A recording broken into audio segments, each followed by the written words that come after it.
Лето, каникулы, беззаботное время, созданное людьми для отдыха и умиротворения. Но некоторые подростки выбирают работу. Трудно ли устроиться на нее? Какие сложности возникают и страшно ли самому работать? Об этом мы с вами в новой передаче узнаем. Работающие подростки.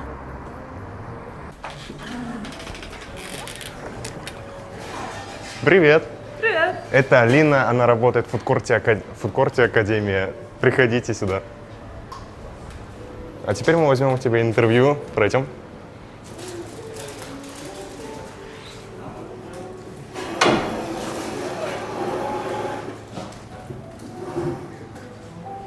Какова главная задача твоей работы? Ну, кормить посетителей академии. То есть ты работаешь на кухне, да? Да, я работаю поваром. А как тебе этот навык пригодился в жизни? Это ж так круто. Ну, я учусь самостоятельной жизни, я нахожу продукты в холодильнике и делаю что-то вкусное из них. О, как это отлично. Я нашла мою работу на ярмарке вакансий, о которой узнала через учителя. Через какого учителя? Татьяна Ивановна, моя классная руководительница. Привет передашь? Привет! И как, кстати, твое место работы называется? Мое место работы — фудкорт Академия по адресу Кондрашвили 7. Приходите, покушайте. Так, а главная твоя задача работы? Моя самая главная задача работы — я повар. То есть ты готовишь, да? Да, я готовлю. Я готовлю еду посетителям нашего фудкорта. Приходите. Обязательно приходите. С учетом того, а сколько ты работаешь? Я работаю уже с 5 июня. В принципе, уже больше месяца. Какой опыт ты получила за это время? Я научилась не стыдиться просить помощи у своих коллег, стрессоустойчивости и быстро ориентироваться во время навалившихся внезапных дел. Ну, видимо, очень огромные. Это очень хорошо. Может, даже мне стоит самому пойти поработать, да? Вот ты повар, а какое самое продаваемое блюдо у вас в кафешке? Ну, именно у меня самое продаваемое блюдо — это поке с курицей и суп-рамен с курицей. Нравится ли тебе твое место работы? Очень. Почему нет? А есть то, что бы ты поменяла, чтобы тебе стало комфортнее работать? О, если бы я хотела, я бы, не знаю, по щелчку пальца просто заготовки уже сами там были готовы. Видите, какая боль, да? Видимо, самый главный страх, да? Нет? Ну ладно. А вот с учетом того, какой у тебя стаж, да, уже больше месяца, да, какой бы ты дала совет тем, кто хочет устроиться работать в общепит? Никогда не бойтесь просить помощи. Вообще, это не стыдно. Я сама очень часто прошу о помощи своих коллег, потому что у меня очень часто бывает запара. И вот они мне очень помогают. Спасибо большое. А еще всегда проверяйте свои запасы. Потому что вот подходить к клиенту и говорить типа: извините, у нас вот закончился бекон. Это, ну, представьте сами. Вы вот заказываете там что-то вкусненькое, вам подходит и говорят, что его нету. Так что всегда проверяйте свои запасы. Это все. Большое спасибо. Пытаемся сейчас к Ине на работу. Она тоже работает в сфере общепита.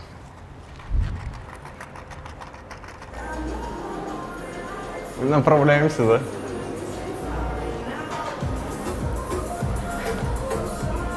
О, привет! Это Инна.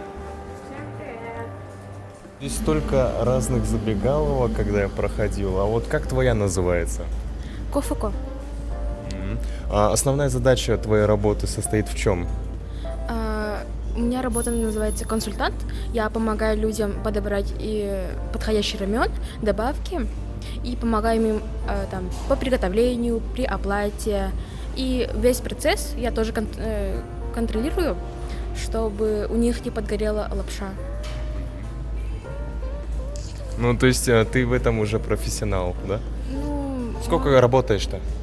уже месяц, полтора месяца.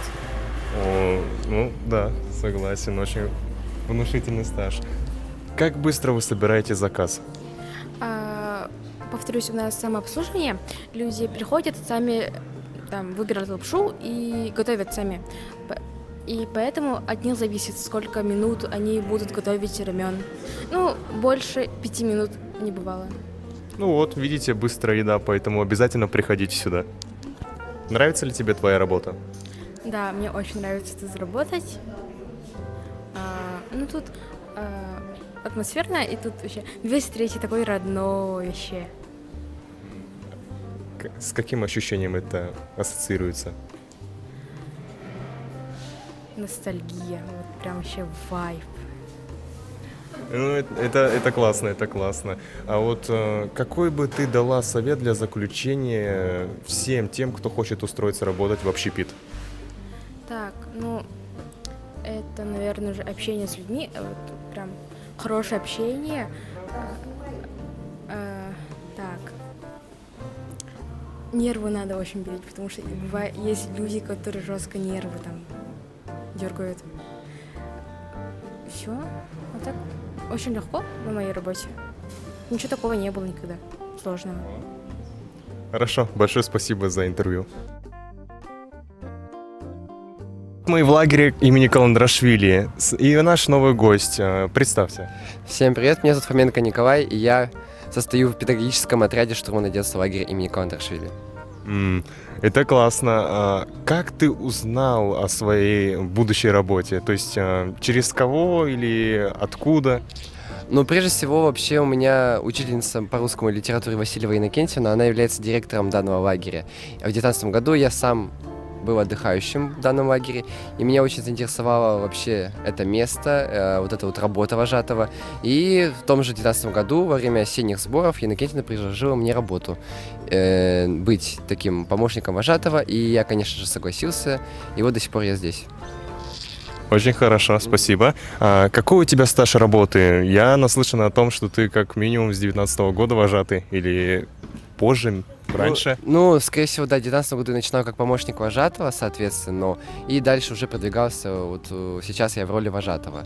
Вот, получается, в сумме выходит 4-й год сейчас я работаю в данном лагере. Ну, если бы, конечно, не было бы пандемии, работал бы я уже год так 5-й. Поэтому ты сейчас и старший вожатый. Нет, ну почему? Я же сейчас просто вожатый. Не воспитатель пока что, конечно же. Но в будущем, конечно, уже не за горами такая должность, как воспитатель отряда. Будешь на это целиться, да? Конечно. Ну, не то чтобы целиться, я, по идее, должен был быть воспитателем в этом году. Но так как у нас места там ограничены, все такое, решили все-таки поставить меня пока что вожатым. Ну, а так, я уже, как бы сказать, почти что воспитатель, так скажем. Вот. Так, хорошо. Насчет детей. В этом сезоне послушные дети попались, хорошие? Ну, начнем с того, что я стою впервые на 3-м отряде. 3-й отряд — это возрастная группа примерно 12-13 лет. То есть уже не дети, соответственно, а подростки. Вот. Раньше я, конечно, работал больше с маленькими детьми. Это такие отряды, как 2-й, 1-й и 5-й. Сейчас это, конечно, не все в новинку. Точно вот это сказать не могу. Но дети, естественно, послушные, хорошие. А с ними довольно-таки бывает трудновато ладить. Это, ну, без этого никуда. Но в любом случае с каждым из них можно найти общий язык. И мы над этим, в принципе, стараемся, для этого мы и нужны. А вот трудно ли тебе находить общий язык с детьми? Если это будет лучше, проще сказать, как ты это, ну, какой контакт ты с ними создаешь? Ну, вообще общий язык, на самом деле, я нахожу довольно-таки быстро. Я это делаю просто с помощью, ну, обычно банального разговора, то есть я нахожу какие-то общие интересы, возможно, между нами, возможно, раскрываю сам свою душу, и они взамен раскрывают свои души. Таким образом мы изливаем друг другу души, и таким образом у нас происходит какой-то диалог, уже сближение, так скажем, и нахождение общего языка. Вот в случае, например, с подростками, да, условно, это сделать тоже немного тяжелее, чем с поменьше ребятами, но если вот так вот говорить, там, общаться, вникать в их проблемы, какие-то трудности, то, в принципе, можно найти с ними общий язык. И я это делаю. Хорошо, спасибо. Вот ты сейчас сказал то, что вы друг другу изливаете душу, делитесь между собой то ли секретами, то ли какими-то, радостями. Вот когда ты работаешь с детьми, ты чувствуешь себя ребенком? Бросает ли тебя в такую ностальгию? Ну, если честно, в 2019 году, как только в первый раз я пришел в лагерь, я как раз-таки и был отдыхающим в этом корпусе. Ну, как только я зашел туда, я, конечно же, сразу ощутил такие флешбеки. Я вспомнил, как я здесь бегал, еще будучи таким довольно-таки юным молодым человеком, вообще ничего не знал об этой всей стезе.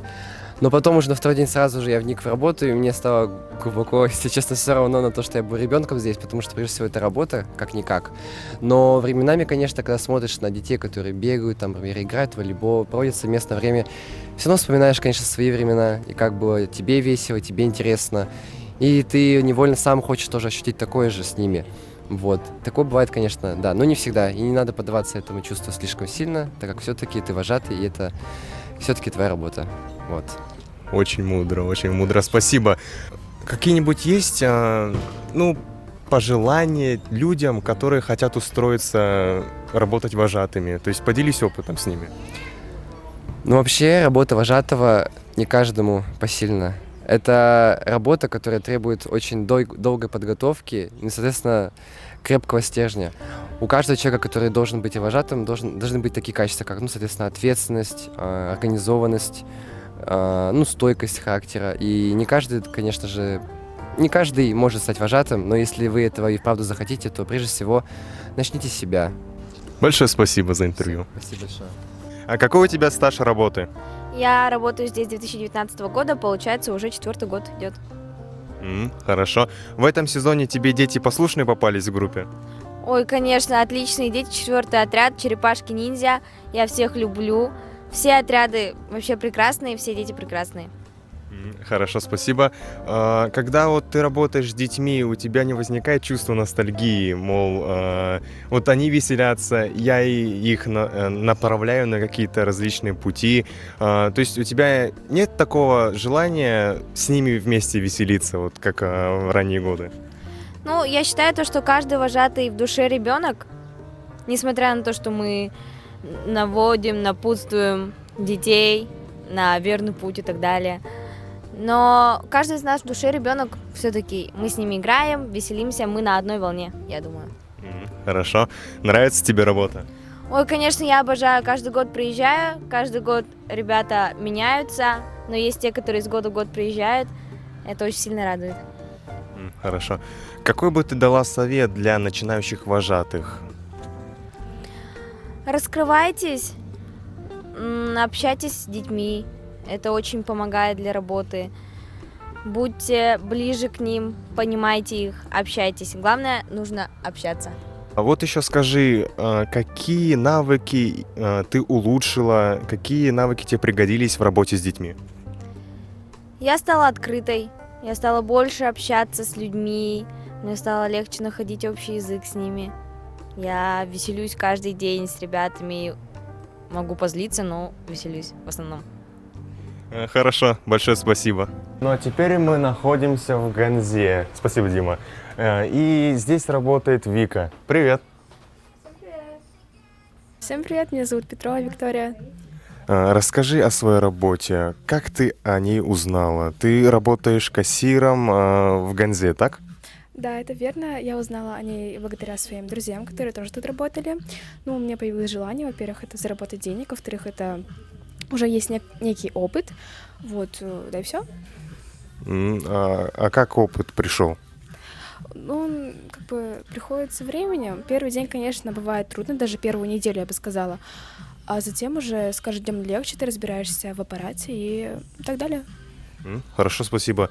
Можешь рассказать о своей работе? Какая вообще проходимость за день? Сколько людей приходят тратить свои деньги на всю бытовую химию?